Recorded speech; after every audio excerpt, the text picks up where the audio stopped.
सुनने वालों को मोहब्बत भरा सलाम ना दी। आप सबके इल्म में है, सिर्फ जर्मनी नहीं पूरे यूरोप में जो लोग सियासी पनाह यहाँ पे ले रहे हैं उनके लिए सख्त दिन आए हुए हैं। इंग्लैंड में भी यही हालात है और इसी तरह और भी ममालिक जो यूरोप के हैं, भारी तादाद में लोग यहाँ पे आ रहे हैं। लेकिन अब यहाँ से जनाब जहाज़ों के जहाज़ जो है वो वापस भेजे जा रहे हैं। और 3 तारीख को सितंबर को एक प्लेन है, हमारे पास इतला है कि वो भी वापस जा रहा है। फान अहमद खान साहब हमारे साथ है। खान साहब से पूछे, खान साहब अब ये पाकिस्तानी जो लोग हैं उनको भी वापस भेजा जा रहा है, हालांकि पाकिस्तान के हालात तो ठीक नहीं है।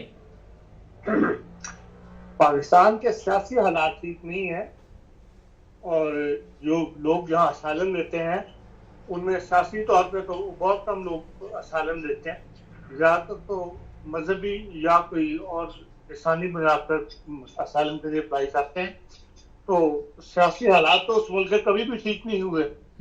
असल में तो सियासी जो पनाह का कानून है वो अपनी जान की हिफाजत के लिए है, जिसकी जान को खतरा हो सियासी तौर पर, उसके लिए ये कानून बनाया गया है। और लोग तो क्योंकि इसको दूसरे मानों में भी लेके उसको कर लेते हैं, इस्तेमाल करते हैं। बाद में फिर अदालतों ने बाद ऐसे फैसले भी दिए कि सिर्फ सियासी नहीं, जिनको मजहबी तौर पर मुल्क में आज़ादी नहीं है, ये अपने आप को खतरा महसूस करते हैं, अपनी जान को खतरा महसूस करते हैं, वो भी इस कानून का फायदा उठा सकते हैं। इस तरह ये बात बढ़ती चली गई। देखिए मुबारक साहब, बात यह है कि जर्मनी के अंदर, जर्मनी इस समय दुनिया का सबसे बड़ा इंडस्ट्रियल मुल्क है और यहाँ पर हुकूमत ने जो लोग आए हैं उनके लिए इस कदर स्कीमें निकाली हैं कि भाई यहाँ आने के बाद मुल्क की इकोनॉमी पर बोझ ना बनो, मुल्क के बजट पर बोझ ना बनो, बल्कि काम करो। काम के लिए उन्होंने स्कीमें निकाली हैं और उसके लोगों को ये कहा है कि उन अपने वीज़े ठीक कर लो, काम ढूंढो और उसके ऊपर अपना वीज़ा सालिम का चेंज करवा लो, नॉर्मल वीज़ा ले लो। अब मैं इस तफसील में नहीं आता, लेकिन इस कदर स्कीमें ये 3-4 साल से चल रही हैं।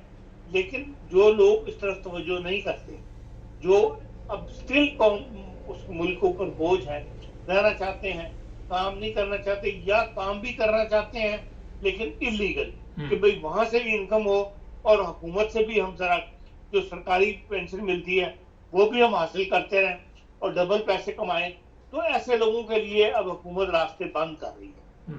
और उसके लिए उन्होंने पूरा यूरोपीय यूनियन ने एक वायदा किया हुआ है, एक नया सिस्टम बनाया है जिसके अंदर हर बंदे की जो है, जिसको रिपोर्ट करना होता है, उसके वहां डाले जाते हैं तमाम कार्ड वगैरह को, उसकी तफसील, और हर महीने किसी न किसी मुल्क को एक जहाज जो है कर देते। पहले ये होता था कि सिर्फ जर्मनी वाले जर्मनी से रिपोर्ट करते थे, पुर्तगाल वाले पुर्तगाल से करते थे, हॉलैंड वाले हॉलैंड से करते थे। अब ये नहीं है, अब एक सेंटर बन गया है, इन सबको पकड़ के वहां लेके जाया जाता है और वहां से फिर हर मुल्क, उसमें यूनान का भी होगा, उसमें जर्मनी का भी होगा, उसमें यूरोपीय यूनियन के तमाम मुल्कों में जहाँ जहाँ से डेपुटेशन होनी है, वो जब इकट्ठे हो जाते हैं, जब एक जहाज की सवारियां हो जाती हैं या 40-50 बंदे हो जाते हैं, उस वक्त तो उसको डिपोर्ट कर देते हैं। और ऐसी ही अफवाह जो है वो 3 सितंबर को पाकिस्तान के लिए निकाली गई है कि पाकिस्तान डिपोर्ट किया जाएगा। उसके अंदर हो सकता है कि बहुत ज्यादा अफगानी भी हो, तो वो पाकिस्तानियों की इतनी ज्यादा डेपुटेशन नहीं होती जितनी अफगानियों की हो रही है।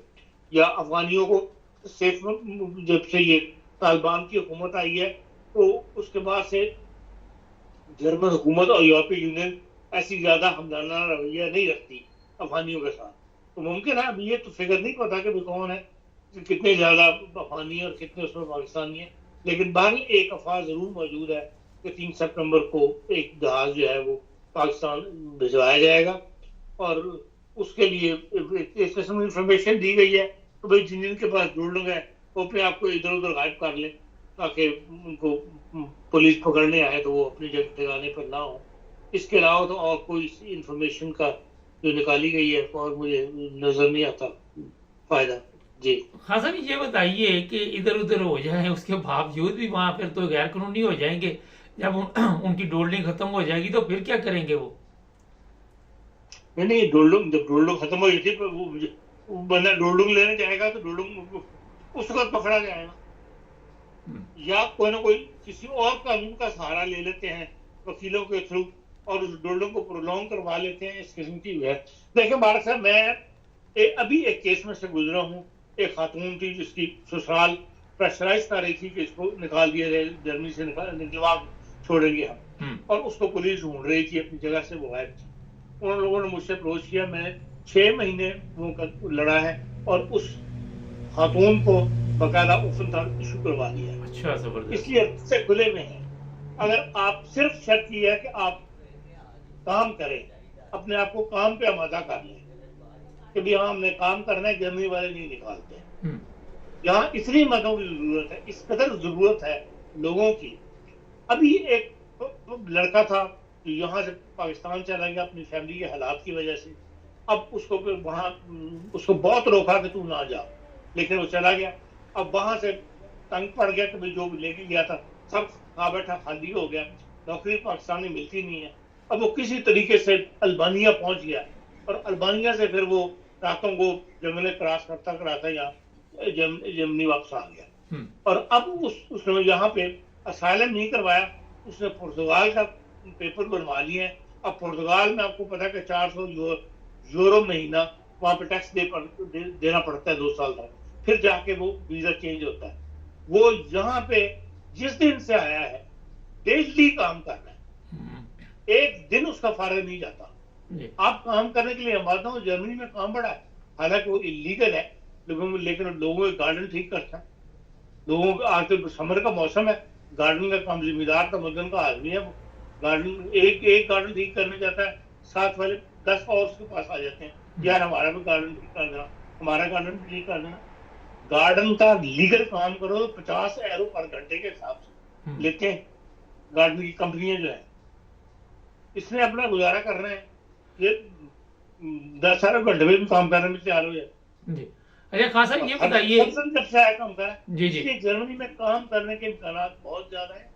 जो लोग डिपोर्ट हो रहे हैं वो अपनी गलती से डिपोर्ट हो रहे हैं, वो जैसे जर्मन सिस्टम में आना नहीं चाहते। अच्छा खान साहब, ये बताइए कि मजहबी तौर पे आपने बात की, जो अहमदी हैं उनके खिलाफ तो बड़े हालात पाकिस्तान में खराब है, उन्हें भी वापस भिजवाया जा सकता है? देखिए अदालत अगर कह देती है फिर भिजवाया जा सकता है, तो भिजवाया जा सकता है। जब तक अदालत एक फैसला कर दे एक मामले के अंदर कि हाँ जी हम इनका इसके पर्सनल हालात, अब लोगों को 8-9 साल हो गए यहाँ रहते हुए, बाद लोग इतने साल के बाद भी रिपोर्ट हो रहा है कि अपने आप को लीगल सिस्टम में नहीं ला सके। तो कानून तो ये कहता है ना कि आपको क्या तकलीफ पहुंची हुई है, आपकी कम्युनिटी को क्या तकलीफ है, या बैसियत कम्युनिटी आप तकलीफ में, वो एक अलग कानून है। ये जर्मन की सुप्रीम कोर्ट का फैसला है कि हर बंदे का पर्सनल केस लिया जाएगा। इसलिए उस कानून के सहारे के तहत अदालतें जो है वो डिपोर्टेशन का ऑर्डर जारी कर देती हैं। चले, बहुत शुक्रिया खान साहब का।